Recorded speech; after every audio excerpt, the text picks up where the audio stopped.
will see, for instance, for those of you who will be doing this research project next semester, but it's the same every year, that there are certain dates that the ethics committee meet. So for next semester, for instance, guys, for those of you who want to do the project, you should be aiming for an ethics clearance. Did you do yours in September? Yeah, I think it was. Yeah, it was quite late actually. Yeah, but you have the whole August, for if you do it as a semester, you have the first month to work on, do your literature review level 9 and proposal level 9. You submit it to the department's committee, the department committee approves or not, and once it's approved and signed, it goes to the ethics committee. So if you are really good and you utilize the first month really well, I think you have to hand in 4 weeks before or something. yeah, so usually a lot of people, oh, the week, no, it's the Wednesday before. Oh, okay. Yeah. So it's either September or October. Any later than that, that's it. You've lost the whole thing. Yeah. I mean, you can keep, like, you kept working on your literature review a lot more and all that. But what, for instance, happened with Nini is that the committee wanted an organization. That was a suggestion. I was saying you don't need necessarily an organization. You know, you can have your, data collection sources where they are available, and Nini ended up using Unitech. People available around her, what we call it a convenience sample. We'll look at the sampling in a second. Like in your case would be convenience sampling. You might want to do that. But keep in mind that Yeah, even I if you just scare you, by the way. but even if you do it within Unitech, like for instance we were discussing yesterday with Blanca the possibility of looking at effective multicultural teams and communicating change within Unitech, because Unitech went through an extensive structure restructuring in the last 2 years. How was that change was communicated from the leaders, and where is the culture coming into it, right? Because we're a multicultural team, but even if you do it within Unitech, you still need to go through that ethics process, and they can be even more vigorous because they know that you will be scrutinizing Unitech. So keep in mind those deadlines here. Because I only like once a month, so if you miss one or if you read or something and then resubmit, it takes time, it takes up your time you really need for your research. How long does the approval take? The approval set? From the ethics committee will come with the following day, the next 3 days. Whether it's approved, they will come back to you. Someone will be assigned to read your application and will come back with comments. What comments did you get from ethics committee in any? I just had some smaller changes, so because when I handed in my proposal for the department committee, they wanted me to change quite a bit, so I had to do this. And then I handed in for the research, the ethics committee, and there were just some smaller changes, so I was quite lucky, but you might end up having to read it. But you see that there are mechanisms of security, let's say, along the way. If you do get to the department committee, there will be 3-4 people who will be looking at your proposal, and it's a good moment there to catch any differences here, or corrections, let's say. So I would say if you go to the ethics committee and you have it knocked back seriously, then we haven't done something right here, right? But as I said, just go through the guide. Yeah, this one, but I put it on the board for those of you who didn't come at the time, because it gives you the deadlines, at least for this year. Okay. And also keep in mind that any official deadlines here will have to be followed before with deadlines by the department on submitting to the department committee for approval. So you have to be really organized. And Annie was very organized, but even for someone who was so organized, was still at the end run out of time a little bit. Yeah. Still a student in the end. So, yeah. But what were your expectations from your supervisors? I'm your supervisor. You only have to say nice things now. No, just go ahead, say anything. What were your expectations from your supervisors, and how did it work out in the end? Having 2 people, for instance. Yeah. One from the department, one from elsewhere. Yeah. Having 2 supervisors, Yeah. because the 2 I had were quite a bit different in some stages. So it's good because you get feedback from different points of view, which helps you. But on the other hand, you have to decide in the end what you want to do. So you do get information and help from your supervisors, but in the end, it's your decision. So but they know what they do, so it's always a good idea to listen. My expectations, I'm not sure. what helped me was that Valia was like, okay, so submit this and this, I want to draft by then and then. For me, it was helpful to have deadlines set, where I was like, otherwise you end up writing, reading, and you push the deadlines and you end up running out of time. So if you, Valia, for example, said, okay, by then and then, I want to have a draft. So I had to make sure that I send it by the due date, which helps you not running out of time as well. So that's been helpful for me. Because I like having a structure and I like having timelines actually. So, because if you don't hand in the time, like. Yeah, they will. Yeah. Did you have plan B in case focus group wouldn't have given you that? Actually, no, so it's quite lucky, yeah. Okay. It's quite lucky, So yeah. not at all. Yeah. So if I would do it again, I'd probably use another means of collecting data, like one or two.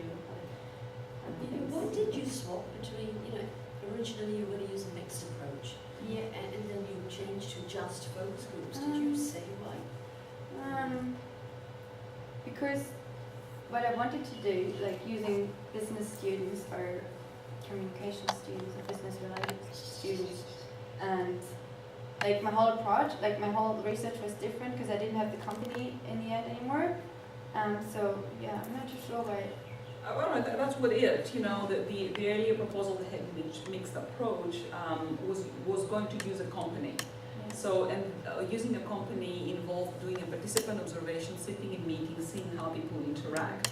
And then That we wasn't needed no to- longer viable, Yeah. and then we shifted our focus within Unitech, and you quite well, Lord, insisted, actually, if I remember well, we were talking about the research and the responsibility they take, on being happy doing that. But saying that, she chose to do focus groups as the only data collection, and we were both supervisors. Yeah. Is that right? But we made sure that only data collection was superbly That's and what detailed pilot was. designed, Yeah. right? She had a piloting. She piloted the focus groups, and it became part of the research process. So Nelly wasn't only researching for findings, she was also testing a methodological approach that appeared to be a gap in the literature. Everybody was doing quantitative research. Yeah, I think another reason was when I did my literature review, I found out that intercultural communication, because it's so context related and so situational, it's hard to capture the whole process itself. And so many scholars used a quantitative approach to collect their data, which was, they also critiqued it while they were doing it, saying that actually intercultural communication is so contextual, like so specific, that that it might be better to use a qualitative approach, but it was hard to measure, intercultural communication. How do you want to measure that data? What kind of data is it? How can you measure it? So I used scenarios where I referred to given situations, which allowed me a context, like my participants had to refer to a given context. So I had that thing covered, but I could gather qualitative data because I focused on their perceptions. So I had the qualitative data, but I had the context as well. So The context was at least necessarily not context. I came up with like my own little idea to create my research design, which I based on different. I actually read heaps of studies on their research design process, and I kind of combined different approaches: the critical incident, the discourse completion test, using scenarios itself, these So kind there, of things. within that method of collecting data, the focus group, there are multiple tools, sub-tools, let's say. So there are different ways of doing focus groups, facilitating focus groups, collecting data from focus groups. As Nanny said earlier on, you can have a mini focus group, which is 4 people, and goes really in-depth with data. And then within that, use a multiple approach of collecting data from these people, as she did, 3 or 4. You can use from 6 to 12, but if you have 12, you go on the quantitative side, because you have a more clear line of questions you're asking people, and you're asking for the same answers for all of them, right? But because that was qualitative and different culture perceptions, how many focus groups did you have? You have a German, a Chinese, and a New Zealander group. So you see, even if it's just one method, you can put multiple focus groups because they have a different focus. So although it appeared to be one data collection method, it was actually very intricate and very detailed in its design. But I must say, when I decided to do my focus groups, and insisted to do my focus groups, and Maria and Simon both were saying that it's only one means to do it. And I knew it, but I didn't realize what it means. And now that I did my research, I probably wouldn't do it again with only one. But by the time, I think that's what I meant. It's difficult, it was difficult for me to see all these theories and to read all that stuff, but actually applying it, using it in practice. So I knew that it was only one, but I thought, so what? It's all right. I thought it's going to be fine. But yeah, I was lucky, so that was good. But Nanny was very persistent, we have to say. So I was like, okay, here you go. Supervisors play a big role. That's I wanted to ask you, having finished it and by looking back, is there any parts of it you would do differently or you would approach differently? I still like my idea of using focus groups and using the scenario to discuss the scenarios in the focus groups. That was definitely a good approach for the data I wanted to collect, so that was pretty good. But what I would do differently is I would first of all have a second person analyzing my data, because I was the only one analyzing it, so a bit of a researcher bias there as well. And the second thing I would do differently, I would have maybe like interviews or like another means of collecting the data so that you not only rely on one. And I might, if I would do it again, I'd probably use maybe interviews with managers actually, or go into a company if you have the chance to do it.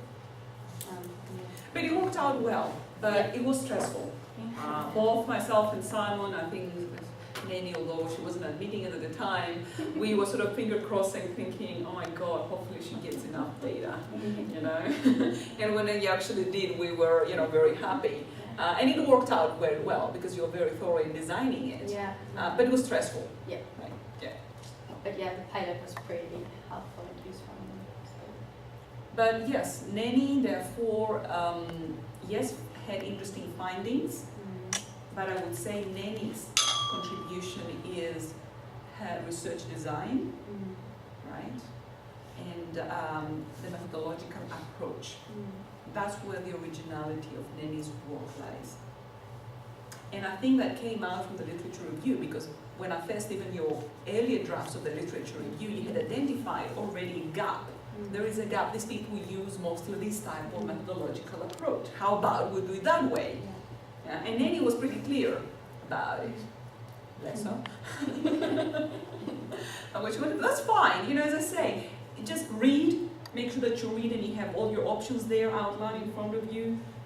Follow your path and follow it with confidence and with clarity of mind. And if you have a good research design, you're bound to find some interesting data, right?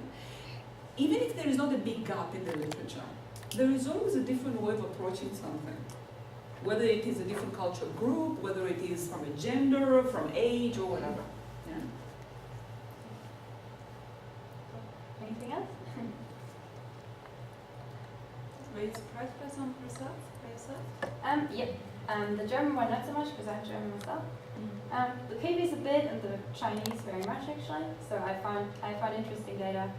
So yep, that's quite interesting for me. And the good thing was that the data I found was something that was discussed in the literature. Like in the literature it was discussed differently, but there were some scholars who said, well actually, so I kind of then supported to them. So that was, I was quite happy with that. And also with culture in business, things change. Like China is becoming a different player in the business world, and they are learning as well, doing things differently. So the literature might not be reflecting these changes, and that's where your research can be original, because it brings a different perspective, a more updated one, let's say, or culture group that you're interested in.